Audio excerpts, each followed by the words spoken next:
গ্রাম বাংলা রান্না লতি পাতুরি। এই জন্য 500 মতো লতি নিয়েছি, আলু, বেগুন, কুমড়ো এভাবে লম্বা লম্বাভাবে কেটে নিয়েছি।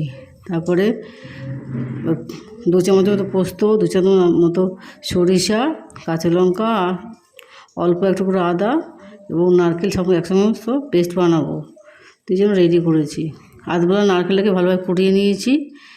এবার একটা ছোটো মিক্সির বাটিতে নিয়ে সমস্ত পেস্টটাকে তৈরি করব।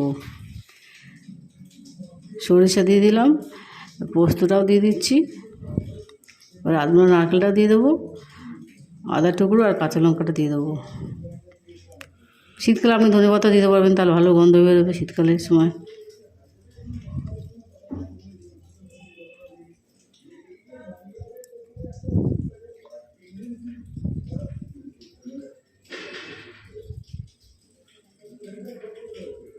সমস্ত পেস্টটা তৈরি হয়ে গেছে।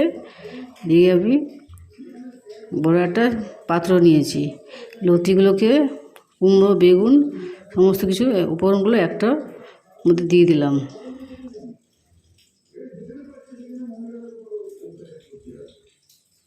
এবারে হলুদ দিয়ে দেবো এবং নারকেল সর্ষে যে বেটেছিলাম পোস্ত, ওগুলোকেও দিয়ে দেবো।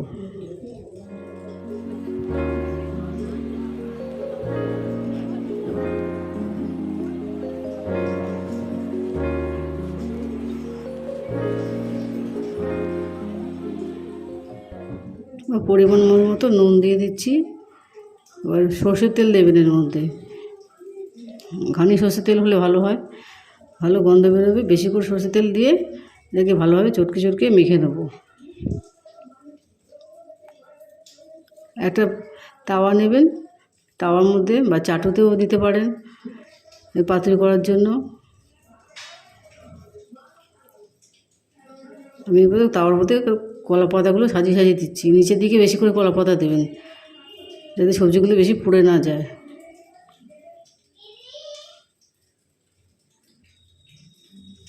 কলা পাতার উপর অল্প করে সর্ষের তেল মাখাতে পারেন, কিন্তু আমি বেশি করে তেল দিয়েছিলাম যেহেতু, তাই আর দিলাম না।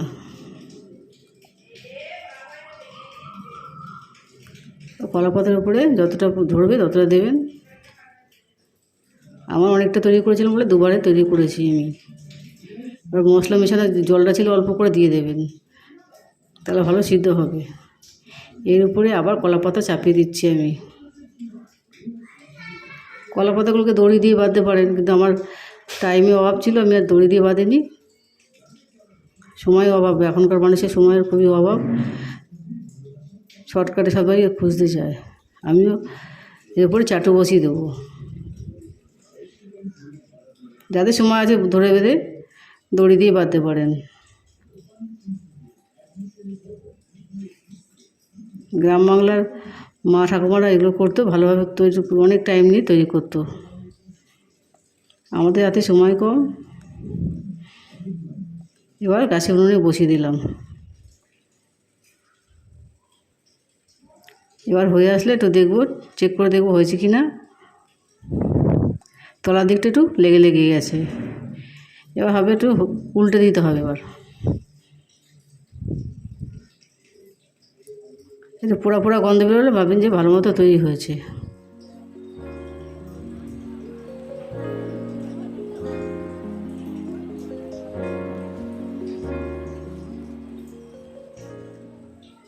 এবার একটা থালা, বড় দিকে থালা নিলাম, এবার উল্টে দিতে হবে। উল্টে ওই পিঠটাকে করতে হবে। এইভাবে থালার মধ্যে সাজিয়ে নিয়ে আবার সাজিয়ে চাটুর মধ্যে আবার দিয়ে দিলাম। এক পিঠটা হয়েছিল, আর এক পিঠটা করতে দেওয়ার জন্য গ্যাসে বসিয়ে দিয়েছি। দেখাচ্ছি আপনাদের লতি পাতুরি খুলে দেখাচ্ছি। রেডি আমার লতি পাতুরি হয়ে গেল। পোড়া পোড়াগুলোও খেতে ভালো লাগে লতি পাতুরির মধ্যে।